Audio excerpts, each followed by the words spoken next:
अस्सलामुअलैकुम एवरीवन। उम्मीद है कि आप सब ठीक ठाक और खैर खैरियत से होंगे। आज मैं आप लोगों के साथ टी केक की रेसिपी शेयर करूंगी जो सिंपल नॉर्मल केक होता है। यहाँ पर मैं 3 कप्स सेल्फ राइजिंग फ्लावर ले रही हूँ और उसे मैं छानूंगी पहले। इससे फिर केक बहुत ही सॉफ्ट और मज़े की आ जाएगी, फ्लफ़ी आ जाएगी। आप प्लेन फ्लावर भी ले सकते हैं, उसमें आप बेकिंग पाउडर शामिल कर ले, लेकिन इसमें पहले से मौजूद है तो इस वजह से मैं शामिल नहीं करूँगी। 3 कप्स मेजरमेंट के हिसाब से लेकर इसे मैं छानूंगी और इसके बाद अलग एक साइड रख दूंगी और दूसरे अज्जा तैयार करूंगी।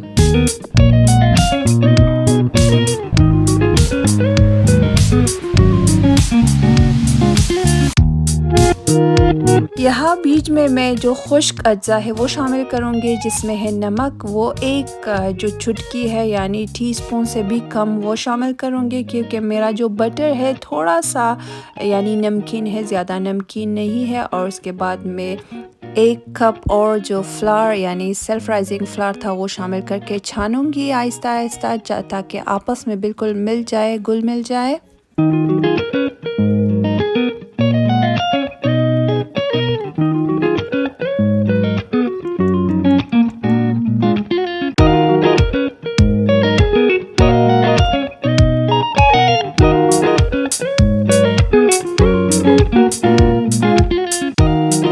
यहाँ पर मैं मेजर करके सब चीज़ें डाल रही हूँ। सबसे पहले जो मेरा मेजरमेंट कप है 1 कप है, वो मैं आटा 3 ले चुकी हूँ और उसके मुताबिक भी इसी कप के मुताबिक दूसरी चीज़ें भी यानी शामिल करूँगी।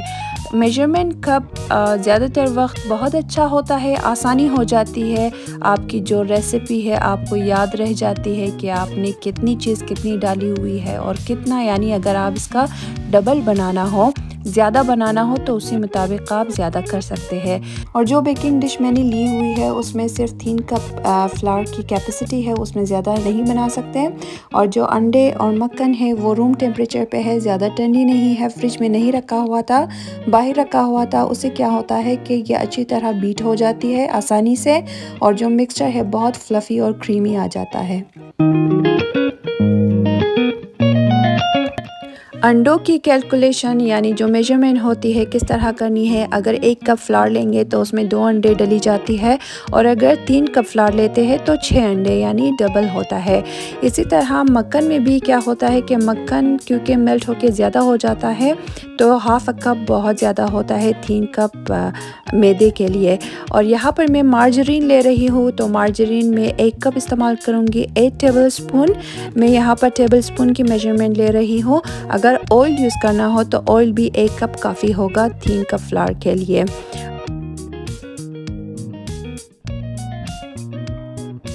एट टेबल स्पून यानी 8 टेबल स्पून मैंने लिया है मेजरमेंट के हिसाब से।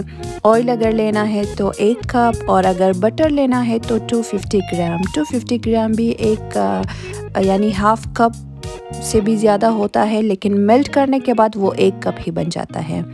और मार्जरीन क्योंकि लिक्विड ही होता है तो मुझे ज़्यादा पसंद है, और केक भी ज़्यादा ऑयली नहीं होता। आपकी मर्ज़ी है, आप जिस तरह भी इसमें डाल सकते हैं, कुकिंग ऑयल, बटर या फिर मार्जरीन। मार्जरीन थोड़ा सा लाइट होता है।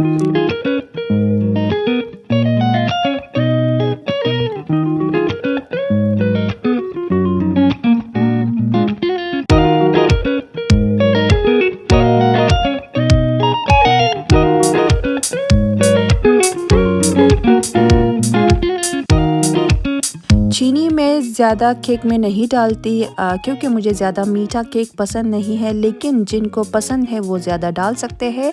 यहाँ पर मैंने 3 कप जो फ्लावर है सेल्फ राइजिंग फ्लावर के लिए 1 कप शुगर लिया हुआ है, जो 1 कप है फुल बिल्कुल हीप्ड। और अगर आप ज़्यादा डालना चाहते हैं तो 1.5 तक आप डाल सकते हैं 3 कप के लिए, क्योंकि हाफ़ हो जाता है। जितनी भी आपके पास यानी आटा है उसका हाफ़ आप चीनी डाल दो, उसकी जो टेस्ट है बिल्कुल अच्छी हो जाती है। और उसे डालने के बाद मैं मक्खन और जो चीनी है दोनों को अच्छी तरह बीट करूँगी, बिल्कुल जो इस यानी फ्लफ़ी हो जाए, क्रीमी हो जाए और बिल्कुल इसकी शक्ल बिल्कुल क्रीम की तरह हो जाए, तब मैं इसे रोक दूँगी और दूसरे जो अज्जा है शामिल करती जाऊँगी आहिस्ता आहिस्ता।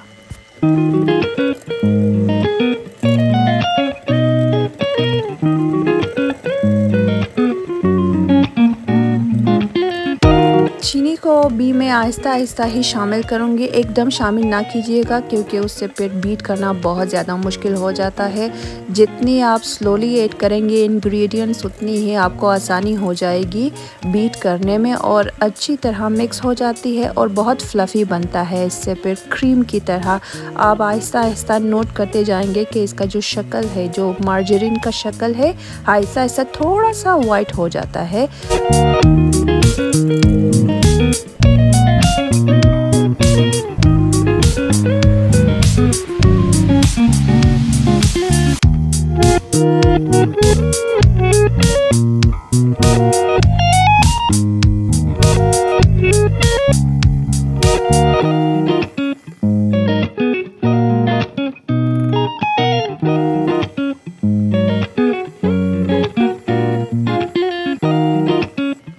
इसमें क्योंकि air bubbles Aahista Aahista buildup होता है यानी शामिल होता जाता है तो इसकी जो शक्ल है वाइट हो जाता है। और यहाँ पर आहिस्ता आहिस्ता मैं दूसरे जो इंग्रेडिएंट्स है यानी अंडे, एग्स जो 6 लिए थे वो मैं 1 बाय 1 शामिल करूँगी आहिस्ता आहिस्ता, क्योंकि एकदम नहीं डालूँगी फिर मिक्स करना मुश्किल हो जाता है।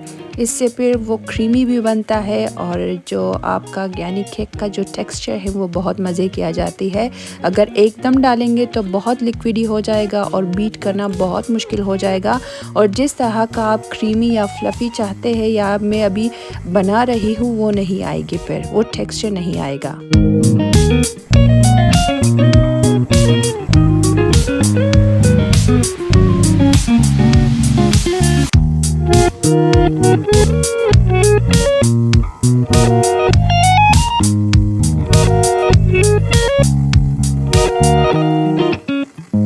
मैदा या सेल्फ राइजिंग फ्लावर डालने से पहले या फिर शामिल करने से पहले आप मिक्सचर को जितना बीट करना चाहते हैं आप कर सकते हैं, उससे कुछ नहीं होता, यानी आपका जो केक है नहीं बैठ जाएगा। लेकिन जब आटा शामिल करेंगे तो उसके बाद आपने ज़्यादा बीट नहीं करना या फिर ज़्यादा मिक्स नहीं करना, उससे फिर आपका जो केक है बैठ जाएगा, वो यानी फ्लफ़ी नहीं बनेगा और सॉफ्ट नहीं बनेगा, बिल्कुल डेंस बनेगा। और यहाँ पर मैं बिल्कुल अच्छी तरह बीट करूँगी, मिक्स करूँगी।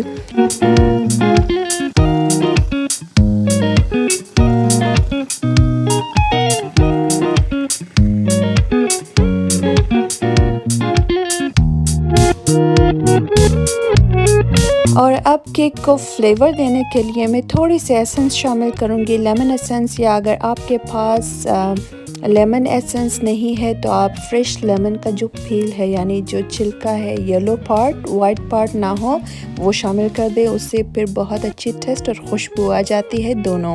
और वनीला एसेंस डालूँगी, वनीला एसेंस भी मैं 1 टीस्पून और जो दूसरा मेरे पास लेमन एसेंस था वो भी मैंने 1 टीस्पून शामिल कर दिया था। इससे बहुत अच्छी खुशबू आ जाती है और मज़े की आ जाती है केक।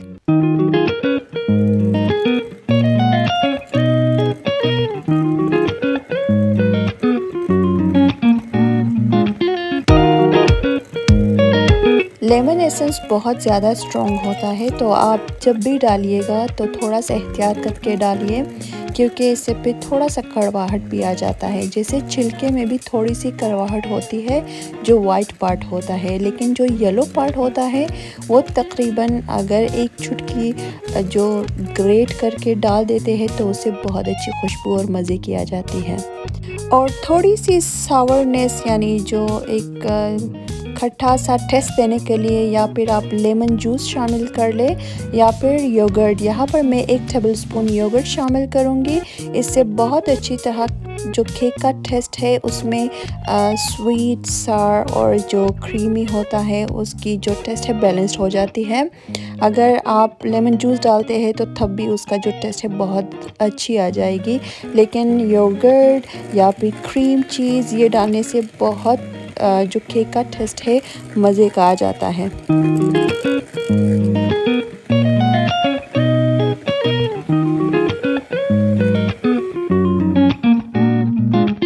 अब मेरी जो मिक्सचर है अच्छी तरह बीट हो चुकी है यानी तैयार है। अब मैं आहिस्ता आहिस्ता फ्लावर जो सेल्फ राइजिंग फ्लावर था वो तैयार करके रखा हुआ था, छना हुआ था, तो वो मैं शामिल करूँगी।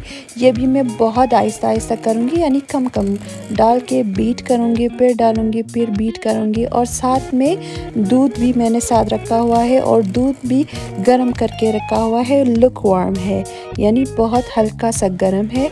वो भी मैं शामिल करती जाऊँगी, क्योंकि फिर आटा अगर वो सुखड़ ना जाए या फिर जो बॉल्स होते हैं यानी छोटे छोटे बॉल्स वो ना बन जाए। साथ साथ में दूध भी शामिल करती जाऊंगी और बीट करती जाऊंगी।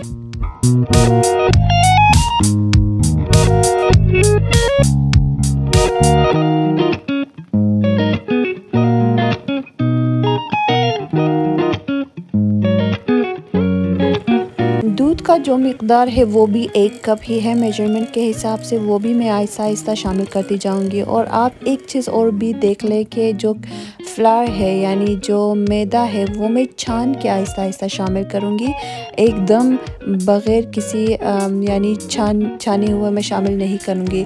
छानने से ये बहुत फ्लफ़ी और जो केक का दाना दाना बिल्कुल आपको नज़र आ जाएगा कि केक में जो आटे का यानी जो मैदे का एक एक ज़र्रा है या एक एक जो पीस है वो अलग नज़र आ जाएगा छानने से।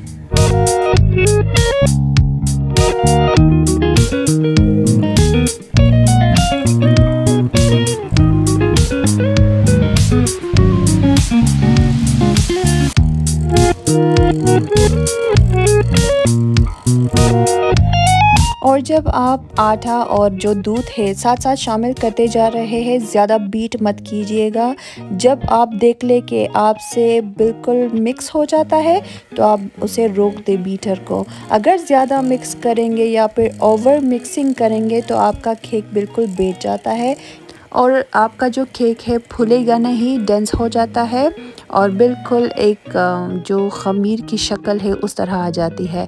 और यहाँ पर मैं जो 1 कप था बिल्कुल उसे आखिर तक यानी शामिल करूँगी और आहिस्ता आहिस्ता आप देख सकते हैं कि ऊपर से मैं मिक्स करती जा रही हूँ। नीचे का जो हिस्सा है वो मिक्स हो चुका है, ऊपर से डाल के ऊपर से मिक्स करूँगी। नीचे तक मैं बीटर को नहीं ले जा रही क्योंकि उससे फिर ओवर बीटिंग हो जाती है यानी ज़्यादा मिक्स हो जाता है और आटा बिल्कुल उसमें जो एक स्टार्च है या एक गम है वो डेवलप होना शुरू हो जाता है ज़्यादा बीटिंग करने से।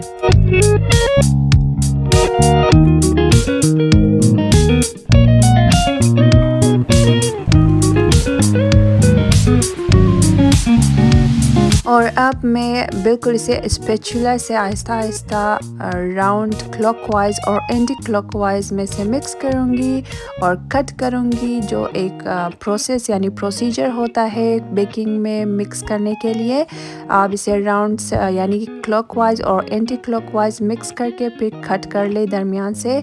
इससे जितनी भी आटा यानी जो रह गया था या मैदा रह गया था मिक्स नहीं हुआ था वो मिक्स हो जाएगा और जो एयर बबल्स है वो जो बड़ा बड़ा एयर बबल्स है वो निकल जाएंगे। आपका जो केक का जो टेक्सचर है वो बहुत यानी क्रीमी, आप देख सकते हैं कि जो मिक्सचर है वो पहले से कितना क्रीमी दिख रहा है और बन गया है। और यहाँ पर मैं इसे ज़्यादा मिक्स नहीं करूँगी, ज़्यादा हिलाऊंगी नहीं। अगर मैंने यहाँ पर ज़्यादा ओवर मिक्सिंग यहाँ पर भी कर लिया तो केक बैठ जाता है।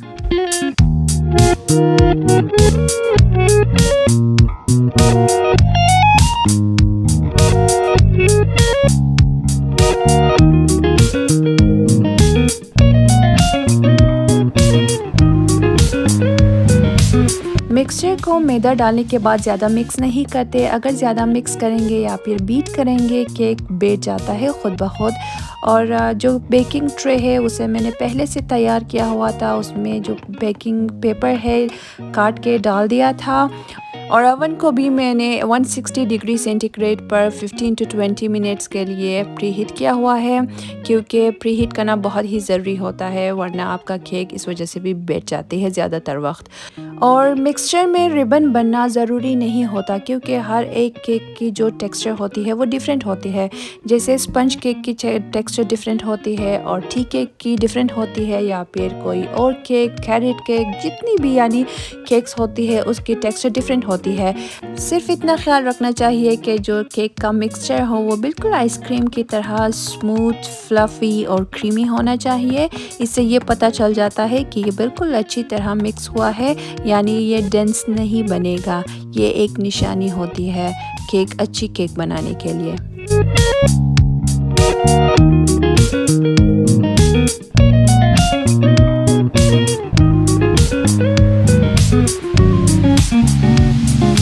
मुझे बेकिंग करने में स्पैचुला से बहुत आसानी हो जाती है। इससे जो मिक्सचर है वेस्ट भी नहीं होता और जो शेप देना होता है वो भी आ जाता है।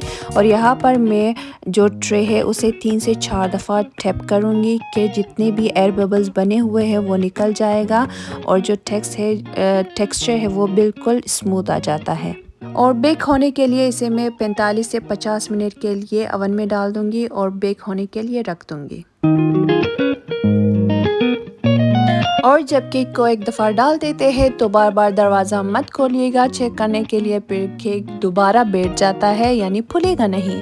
और मुझे केक का कलर बहुत ज़्यादा डार्क पसंद है। अगर आप लोगों को लाइट पसंद है तो आप 5 मिनट्स पहले निकाल दें। मेरा जो बेकिंग ट्रे है ये थोड़ा सा बड़ा है तो इससे 45 to 50 मिनट्स लग गया था बिल्कुल बेक होने में।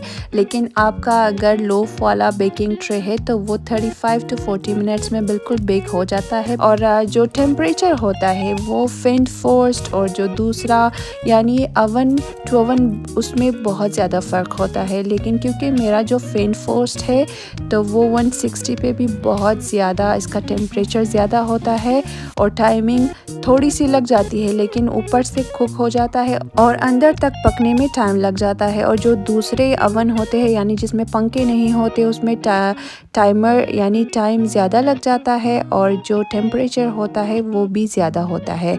और इसमें टेम्परेचर भी लो होता है और टाइमिंग भी यानी कम वक्त में पक जाता है। यानी आम ज़बान में ओवन में फ़र्क होता है, इसी वजह से उसकी जो टेम्परेचर है और टाइमिंग में उसमें भी फ़र्क आ जाता है। और जो वनीला टी केक है वो भी बहुत ही मज़े की आई थी। और इसमें जो टेक्सचर था यानी जो फ्लफ़ी था और ज़रा जो दाना दाना बिल्कुल अलग दिख रहा था, बिल्कुल डेंस नहीं था, बहुत ही मज़े की थी। अच्छा जी, अगर आप लोगों को मेरी ये रेसिपी केक की रेसिपी पसंद आई हो तो प्लीज़ इसे लाइक कीजिएगा और शेयर भी कीजिएगा और मेरे चैनल को सब्सक्राइब भी कर दीजिए। मैं मिलूँगी आपसे अपनी नेक्स्ट वीडियो में, तब तक के लिए अल्लाह हाफ़िज़।